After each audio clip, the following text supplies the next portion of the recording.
শুভ নববর্ষ বন্ধুরা, হ্যাপি পয়লা বৈশাখ। যদিও আমার পয়লা বৈশাখটাই বলতে ভীষণ ভালো লাগে, কারণ নববর্ষ সে তো কিছুদিন থাকবে বলাই যেতে পারে, কিন্তু পয়লা বৈশাখ একটা দিনই থাকবে। আর এই উপলক্ষে কিছু কিছু বন্ধুদের মুখ মিষ্টি তো করাতে হবে, সেটা একটু যদি অন্যরকমভাবে করি, তাই ভাবলাম ঘরে চকলেট আছে, কেক বানাচ্ছিলাম, হঠাৎ সময়টাও আছে হাতে, ঘরে চকলেট আছে, কিছু একটা চকলেট বানিয়ে ফেলি। অনেক দিন ধরে মাথায় ঘুরঘুর করছিল, একটা ইউটিউবে দেখেছিলাম চকলেট বানানো, তাই ভাবলাম তার সাথে কিছুটা মিক্সড করে আমি এক ধরনের চকলেট বানিয়ে ফেলি। ঘরে হোয়াইট চকলেটটা একটু বেশি ছিল, সেটাই কেটে নিলাম, আর ডার্ক চকলেটটা আগে থেকে মেল্ট করতে রেখে দিয়েছি ওটিজিতে কেকের পাশাপাশি। এবার হোয়াইট চকলেটগুলো কেটে নিয়ে একটা বাটিতে করে দিয়ে দিলাম, এটাকেও মেল্ট করতে। ততক্ষণে ডার্ক চকলেটটা মেল্ট হয়ে গেছিলো।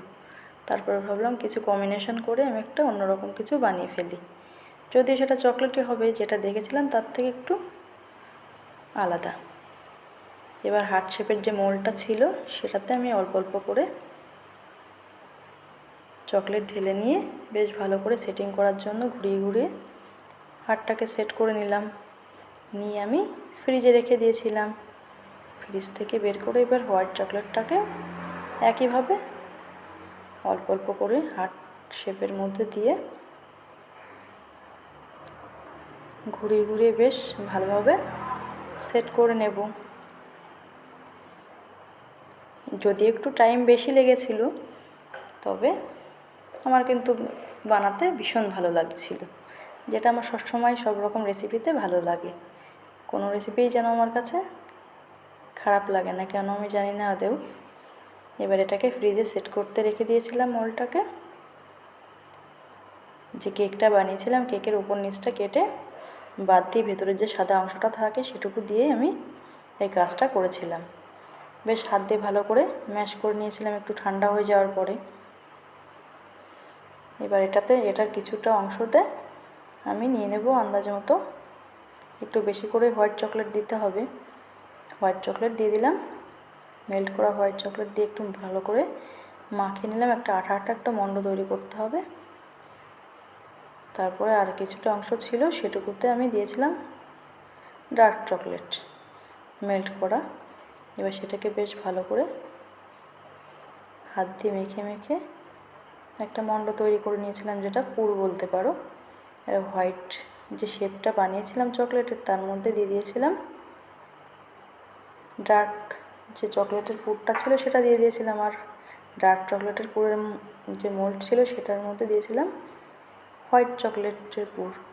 তারপরে এইভাবে হাত দিয়ে সেট করে নিলাম, নিয়ে পরপর হোয়াইট চকলেটগুলো কভার করে নিলাম, তারপরে ডার্ক চকলেটগুলো এইভাবে একইভাবে কভার করে নিলাম।